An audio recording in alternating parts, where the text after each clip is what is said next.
Hello, my name's Andrew and welcome back to my channel. Today's video I am very excited about because it's essentially one that I have wanted to do for a while and most of the time didn't have a YouTube channel to do it in. So you could kind of say it was one of the inspirations for me setting up the channel. I have seen countless other people do this. I find it really interesting to watch these videos and I really wanted to do one for myself. So without further ado, let's crack on with the anti-TBR tag. Oh, I'm so excited to do this one. So obviously I want to start off by saying I am not by any means shitting on people's favourite books or shitting on people's favourite authors. Well, I'm shitting on at least one author, maybe two. But in the whole, obviously read whatever books you want to read whatever genres you want to read, and as long as you're not hurting anyone by doing that, you are completely within your right to do so. But on the flip side to that, people have their choices, people have their tastes, and not everyone's is the same. So also don't come and shit on others for having different opposing opinions to yours, as long as nobody gets hurt in the process, I think is probably the best way to go about this. Before I start, I just want to say that this tag was created by Nicole and her books. So I will link to Nicole's video below in the description so you can go check her out. And also, I highly recommend just checking anyone else's anti-TBR tags out because I can get lost in a wormhole of watching these videos. But before you go off and watch other people's, please watch mine because I'm just about to start. I've got all the questions on my phone, so I will kick off with question 1. Obviously. Okay, so question 1. A popular book that everyone loves that you have no interest in reading. So for me, I think I hate to shit on this book because I feel like I'm getting to sound a bit like a broken record, and the book that I've written down is A Court of Thorns and Roses. And honestly, so this book just wasn't for me whatsoever. I went into this book with all the hopes and I really wanted to love it, and I just didn't. And it's really put me off the rest of the series. Will I ever read any Sarah J Maas novels again? I don't know, maybe. I've seen the synopsis for Crescent City, I think it is, and it appeals to me on some level, but ACOTAR just was not for me whatsoever, and as such, none of the series is. So I will probably continue to joke about that, but like, if you love it, you love it. A classic book or author you don't have an interest in reading. Okay, so I've said this before and I just don't like classics. I just don't.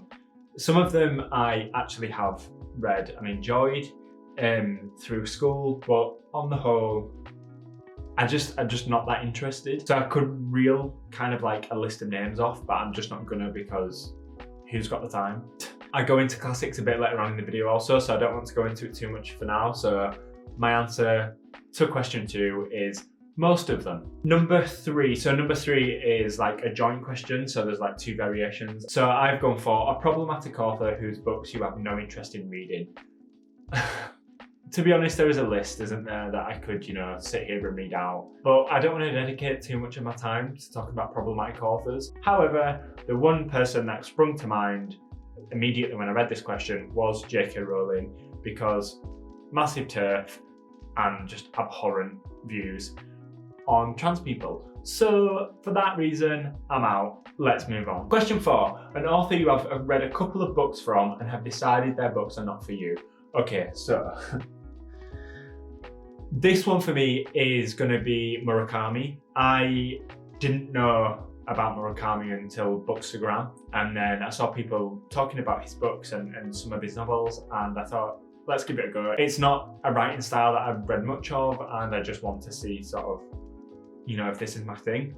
So the first book I picked up from Murakami was After Dark, and I was like, this is really fucking weird, but I enjoyed it. It was short, it was interesting. There was quite a lot of weird, problematic stuff in there, but on the whole, I just found the premise quite interesting, and the writing style I kind of gelled with. So I was like, okay, I know there's other books out there, longer books that people have raved about. And then I made the mistake of picking up The Wind-Up Bird Chronicle. And what the fuck is that book about? Because I read the synopsis and it appealed to me. It was about a guy who was unemployed or out of work and about his like mundane life and his kind of marriage that was quite stale, and I thought this could be quite interesting. And then I can't tell you what happened. I have no idea what happened within that book. I read this with my friend Jack, and we were reading it at the same time, and I'm not joking, it's like 600 pages long, and I had like a 2-week break in the middle. Okay, so my camera just cut out as I was talking about the Wind Up Bird Chronicle, much like my brain did when I was reading the Wind Up Bird Chronicle, because that book genuinely left me with just a sense of despair. I was falling asleep at points reading it, and I don't know why I didn't DNF. I just had this determination to finish it, because I think part of me was just hoping it would pick up like the further I got into it, and it just never did. So for that reason, I've just got no interest now in reading any more of Murakami's work. I'm not saying it's forever, but at least for the time being, I need a long break from that. Question 5, a genre that you have no interest in, or a genre you tried to get into and couldn't. Okay, so this is where I wanted to talk about classic lit, because I've just got no interest in it. I feel like a lot of the stories are the same, they're all super depressing. And when I say classic lit, I mean like mainly like really early 20th century or late 19th century. So like your Wuthering Heights and stuff like that. Like it just doesn't appeal to me whatsoever. I did read Jane Eyre in school and I did enjoy that. I don't know if I would read Jane Eyre ever again. But if people were to ask me my favourite classic lit book and I had a gun to my head and I had to answer, I would say Jane Eyre. But yeah, it's just not a genre I have got any interest in. Obviously, because of a certain time, a lot of the authors were problematic, and I just think there are so many better books and genres out there. I'm sorry, but that's just my thoughts and opinions. Question 6, a book you have bought but will never read. Okay, this is a Bookstagram made me do it by, and it was A Little Life, because I came onto Bookstagram, and before I didn't really know much about queer lit. I'd read a couple of queer books, but one of the big things about Bookstagram that I really wanted to experience was broadening my queer reading. So naturally, when loads of people on Bookstagram were talking about, oh, Kate Zow's just mentioned me in a story. That's cute. Guys, pre-order, buy How We Fall Apart. Just do it. It's going to be great. Oh, that's just made my day. Anyway, back to my anti-TBR tag. Like I say, I joined Bookstagram to broaden my queer reading. Everyone was talking about A Little Life, and I was like, I've got to read it. Everyone was like, you've got to read this book. And I was like, okay, I'll read this book. So I bought it. And then a lot of people said to me like, oh, it's really upsetting. And I was like, oh, right, okay. And then I had somebody on Bookstagram say to me like, this is just gay pain. And I was like, oh, do you know what? I just don't need that. Like, I don't need sad queer stories. Of course, a lot of queer stories are sad and devastating, and that is so true. But at the same time, there's so much queer happiness that I just want to celebrate and read. So, and A Little Life just seems very depressing. It's very big as well. It's so long, and I just don't want pages and pages of despair and upset. So I think that is probably a book that I own, but will never read, because I don't know if, one, I'm emotionally ready for it, and two, if I even want to read that, because I don't like when queer people are upset. Question 7, a series you have no interest in reading, or a series that you have started and DNF'd. Okay, so for me, a series that I have no interest in reading is the Rainbow Rowell, Wayward Son, whatever that series is. I've just got zero interest in it whatsoever. There's something about the cover that just does not appeal to me in the slightest either. And when I saw the cover, I was like, for some reason, I'm just not gelling with this. And then I saw people writing positive reviews about it. And then when I read plot synopsis and stuff, I was just like, I couldn't understand why I wasn't interested in it, but there was just something about it there where I was like, no, this one's not for me.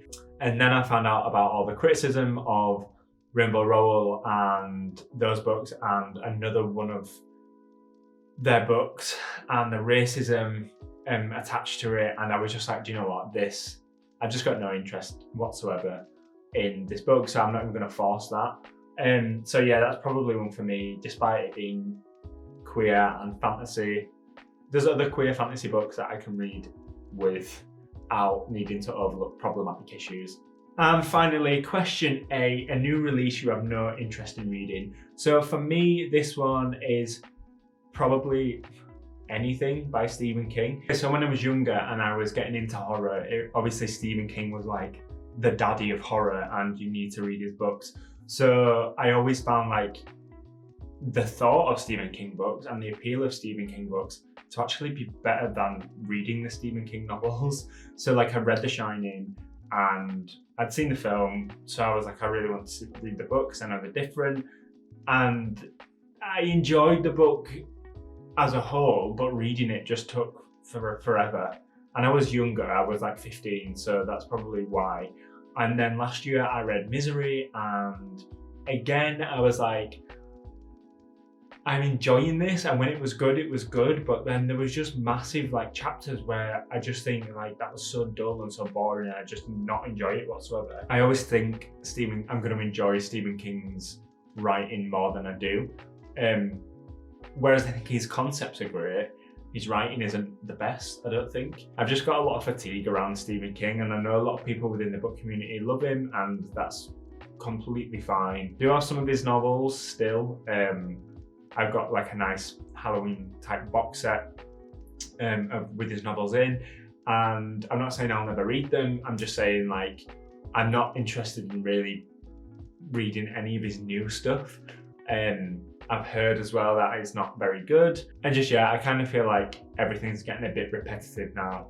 So that for me is probably the one author where any new releases, anything like that, I just probably will not interact with whatsoever. Unless one of his new books takes the entire world by storm and ravishes the book community and the FOMO sets in and I feel like if I don't read this book, I might actually die. Maybe then I'll read some of his new stuff. But until that happens, sorry Steve, babe, it's not happening. Okay, that's me done. I am done with the anti-TBR tag.